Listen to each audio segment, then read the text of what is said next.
He's the man. And, of course, they need people like that to misdirect this gathering awareness. And the awareness is not only coming from shows like you and people like me, it's coming from daily experience, of course, now.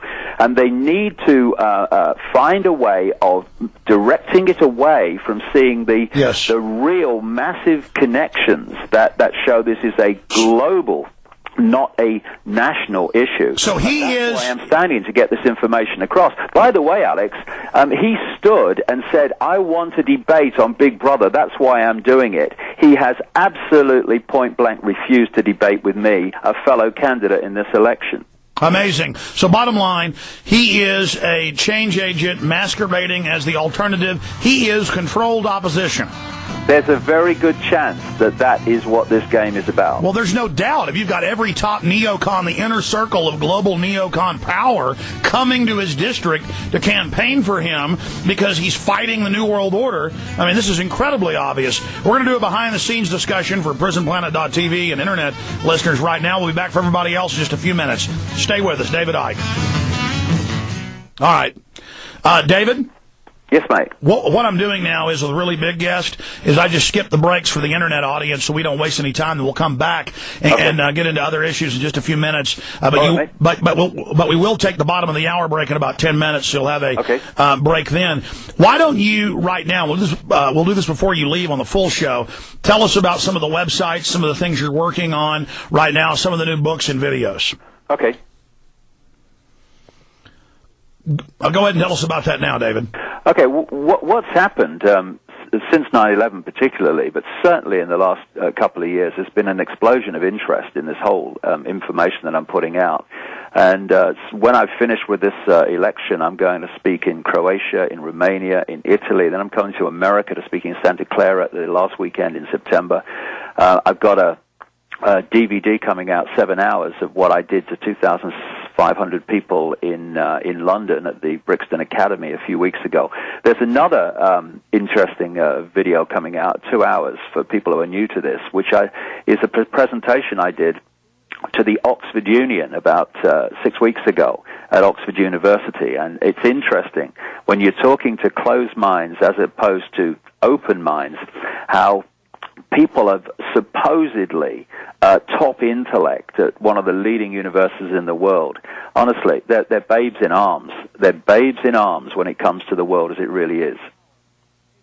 Well, I totally agree with you. What was the difference? I mean, a few palpable examples of talking to the educated idiots who are in this small, sequestered world looking at the universe through a straw versus talking to open-minded people.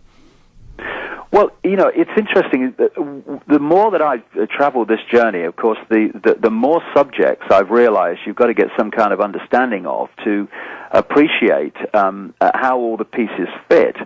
And one area is the way the brain works.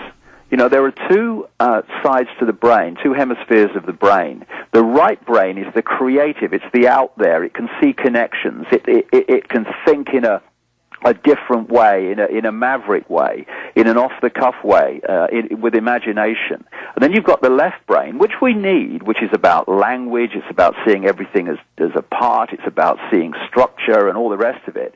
And of course, when you analyze the system of what we bravely call education, it creates left brain prisoners. To progress within the system, you have to go to school.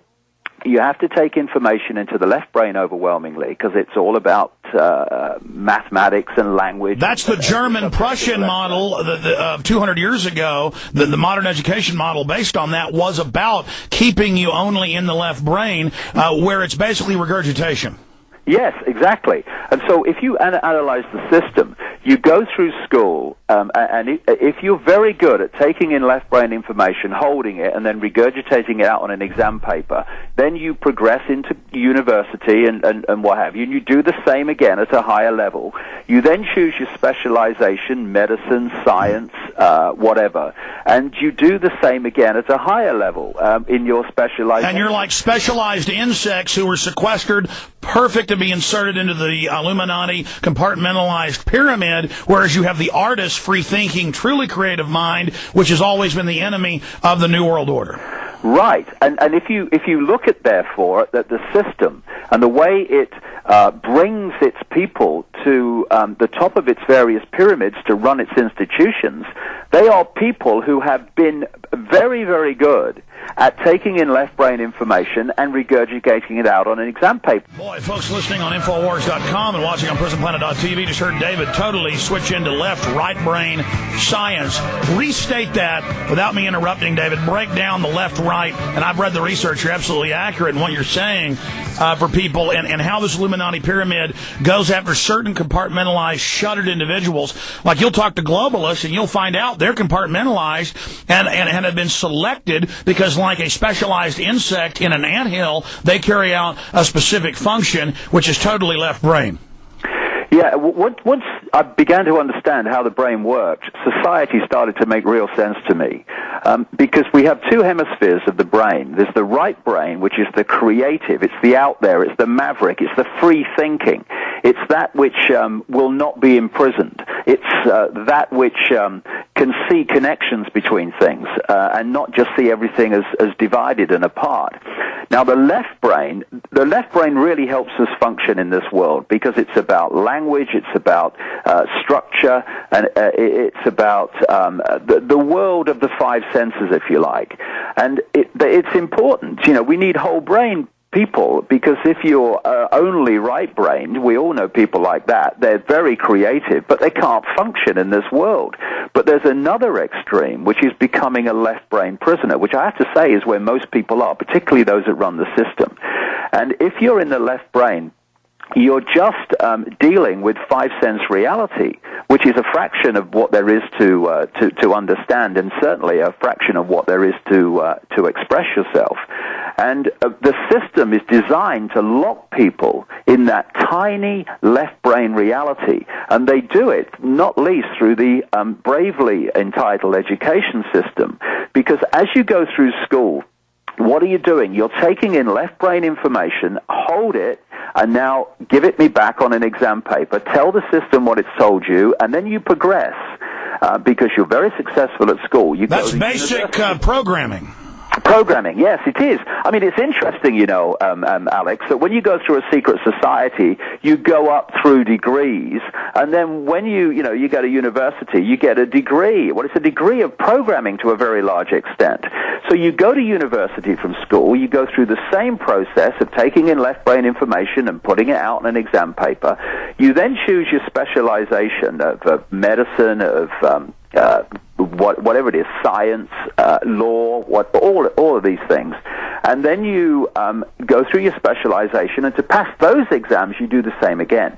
So what you've been doing all your formative life is working with left brain reality and building up the left brain to dominate your sense of reality. And it's these people who end up in the positions of power at the top of all the institutions of science and law and politics and even business. And so the system is run by left brain prisoners who are operating with a fraction of their potential of understanding reality and creativity. And therefore, we live in a left-brain society. And it's interesting. Again, you know, when you understand these things, you start to see the significance of apparently things that are not connected. The British government, a few months ago, announced that it was going to introduce 500 tests, intellectual-type tests, for preschool children. And the teachers were saying, hold on a minute, when are the kids going to have time to play? They don't want them to play, because play is an ad-lib, imaginative right-brain thing. Here in the U.S., I don't know about England, they have banned dodgeball, then it was play, then it was tag. Now they're just getting rid of recess, and again, they want to keep you in that left brain, as the Prussians discovered over 100 years ago. Their own documents, as you know, David, I'm sure you've seen them, say that they don't ever want you to relax or have time to think or daydream or have a philosophic. It's all just machines compartmentalizing the mind with the 7 periods. That's absolutely right. Daydreaming is a very, very important point. Daydreaming is a right brain kind of activity. Well, it's also a communion between the cerebral cortex, the left and right, and the subconscious, which is the larger, more powerful system. Yeah, so what they want to do is lock people into left brain reality, because it's basically putting them into a reality bubble, what I call the eggshell. And when I went to Oxford University, of course, if you're very, very good at this left brain, give it me and I'll give it you back on an exam paper, you are considered in this left brain bewildered world to be a kind of intellectual genius. These are the people who are professors at universities who are teaching the next generation. And when I went to talk at Oxford University, it was extraordinary, the concrete minds that you see who are perceived by society to be... David Icke, we got a break. Stay there. 3-minute break. We'll be right back. Get into this. Then get into the big picture, the end game with David Icke. I'm Alex Jones, prisonplanet.com. Stay with us.